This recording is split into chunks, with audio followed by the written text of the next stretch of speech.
அப்புறம் என்னப்பா third round முடிஞ்சிருச்சு. அதாவது எல்லா டீமும் 3 மேட்ச் விளையாடிட்டாங்க. So FIFA world cup 2026 group stage முடிவுக்கு வந்துருச்சு ஃபுல்லா.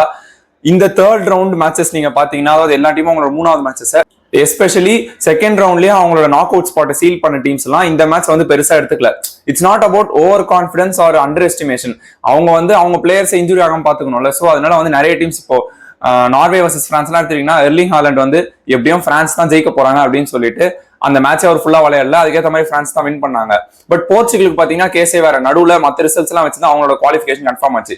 இந்த மேட்ச் அவங்க வந்து பட் வின் பண்ணா ஃபர்ஸ்ட் பிளேஸ் முடிச்சு அவங்களோட பாத்தை வந்து கொஞ்சம் ஈஸி ஆக்கிக்கலாம். பட் கொலம்போக்கும் அதே என்ன சொல்றது மோட்டிவ் தான். ஸோ 2 பேரும் சேர்ந்து வந்து ஒரு 0-0 டிரா விளையாடி இருக்காங்க. மெஸ்ஸி ஆஸ் யூஷுவல் அவரையும் வந்து ரெஸ்ட் பண்ணிட்டாங்க.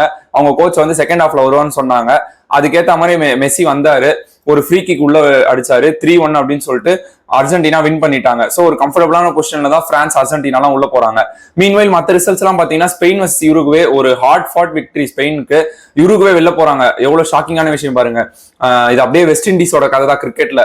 ஒன்ஸ் அவங்க தான் வந்து வேர்ல்ட் சாம்பியன்ஸ் ஆனாங்க. தொடர்ந்து 2 எடிஷன் அவங்க தான் வின் பண்ணாங்க. அதுக்கப்புறம் இப்போ வந்து நாக் அவுட்ஸ் கூட போக முடியாத நிலைமையில இப்போ யுருகுவே இருக்காங்க. மற்ற மேட்சஸ்லாம் நீங்க பாத்தீங்க அப்படின்னா, அதான் USA தோத்துட்டாங்க துருக்கியை கூட. மெக்சிகோக்கு அகைன் ஒரு நல்ல காம்ப்ரிஹென்சிவ் வின் கிடைச்சிருக்கு. கனடா சுவிட்சர்லாந்து கூட தோத்துட்டாங்க. பட் இந்த ஹோஸ்ட் நேஷன்ஸ்க்கு வந்து இது பிரச்சனை கிடையாது, அவங்களும் த்ரூ ஆயிட்டாங்க. ஜெர்மனிக்கு ஒரு ஷாக்கர். அப்படியே பிரேசில் கிட்ட வந்தீங்கன்னா, வினிஷியஸ் ஜூனியர் கொஞ்சம் கொஞ்சமா நல்ல ஃபார்முக்கு வந்துட்டே இருக்காரு. அவரு வந்து அவரோட மாஸ்டர் கிளாஸ்னால அகைன் பிரேசிலுக்கு ஒரு வின் கிடைச்சிருக்கு. ஸோ அதான் நான் சொன்ன மாதிரி ஃபர்ஸ்ட் ரவுண்ட்ல நிறைய நல்ல மேட்சஸ் இருந்துச்சு, செகண்ட் ரவுண்ட்ல நிறைய நல்ல மேட்சஸ் இருந்துச்சு. இந்த ரவுண்ட் வந்து மோஸ்ட்லி எந்த டீம்ஸும் பெருசா எடுத்துக்கல அப்படின்றதுனால வந்து கொஞ்சம் ஒரு மாதிரி லேமா தான் போச்சு. அடுத்தது இப்போ ஒரு நாள் கூட கேப் இல்லை, இன்னைக்கு நைட்டே வந்து South Africa versus Canada round of 32 match start ஆக போகுது. அந்த மேட்ச்க்கான உங்க ப்ரெடிக்ஷன்ஸ் கமெண்ட் செக்ஷன்ல சொல்லுங்க. நம்ம ஒரு லாங் வீடியோ போடுவோம். அதுக்கப்புறம் ரவுண்ட் ஆஃப் 32 முடிஞ்சோடனே ஒரு வீடியோ போடுவோம். Until then thank you.